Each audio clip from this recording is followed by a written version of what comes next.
Hey, what's up guys, I'm Nico and welcome to my channel. Today we are going to cook amazing peanut butter Thai curry. First we are going to cut up some veggies. It doesn't really matter which ones you use, just use whatever you have left at home. I used some zucchini, paprika and spring onions. To prepare your veggies, deseed the zucchini and paprika and cut away any bits that you don't like.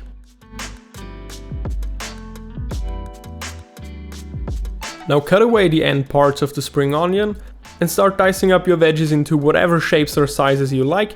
Just make sure that they are all kind of equally big so they cook evenly.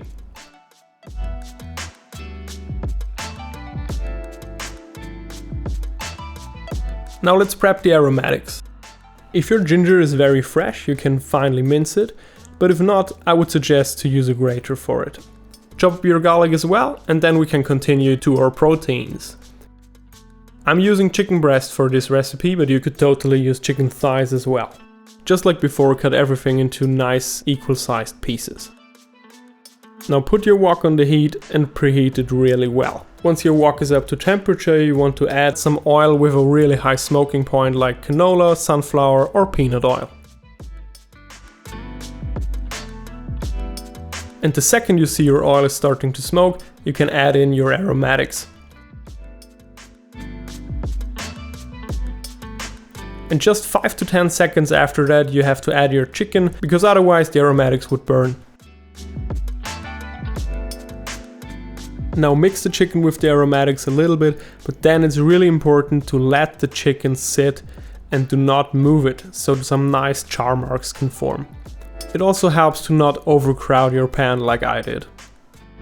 For this recipe I'm using two different kinds of pre-made curry pastes. One of them is a yellow curry paste and the other one is a red one. The yellow one is a little milder, but the red one is fairly spicy. I'm using equal parts of them. And now that the char marks have developed, it's time to stir your chicken a little bit.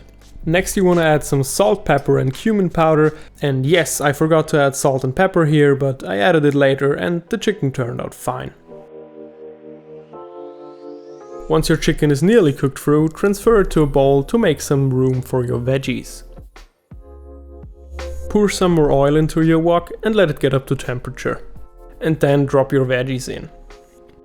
Now add some salt and pepper to your veggies, and in my case also to the chicken. Fry off your veggies for a couple of minutes until they have some char marks as well. Now make some space for the curry paste, add some more oil to your wok and fry off the curry paste a little bit. This makes it even more fragrant. After 20 to 30 seconds, add a splash of coconut milk and let this fry for another minute. Once the coconut milk has reduced down and you can see it bubbling on the surface, which means it's basically frying in its own fat, you can mix everything together and add your chicken back into the wok.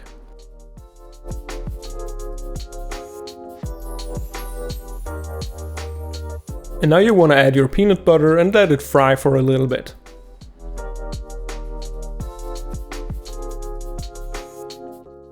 Try to dissolve it really well and then mix everything together. It doesn't really matter if you use unsweetened peanut butter or peanut butter you could spread on your bread, as long as it tastes good to you. Optionally, you can also add some crushed cashew nuts. Once that's done, add the rest of your coconut milk and clean out your can with a little bit of water so nothing goes to waste, and add everything to the wok. Now you want to add some fish sauce to intensify the umami and salty flavor of your dish. Give it a quick taste test and season to taste. I decided to add a little bit more peanut butter to make it even nuttier and richer. Traditionally, as far as I know, the vegetables should have a slight bite to them, so try not to overcook them. Once everything is well combined, it's finally time to plate up. Serve this curry next to some white rice and you will be in heaven. Please believe me when I say this guys, but this recipe is awesome. You definitely have to try it out, and to prove my point, here's my live reaction when I tasted the dish. Quick taste test. So you get that really amazing flavor from the Thai curry paste, but also this hint of sweetness from the sugar combined with the peanut butter gives it a really nice nutty richness that is very, very good actually. It's definitely a winner. You have to try this recipe out, guys. Thank you guys so much for watching. Please leave a like, comment down below and consider subscribing for more cooking related videos. See you in the next one. Bye bye.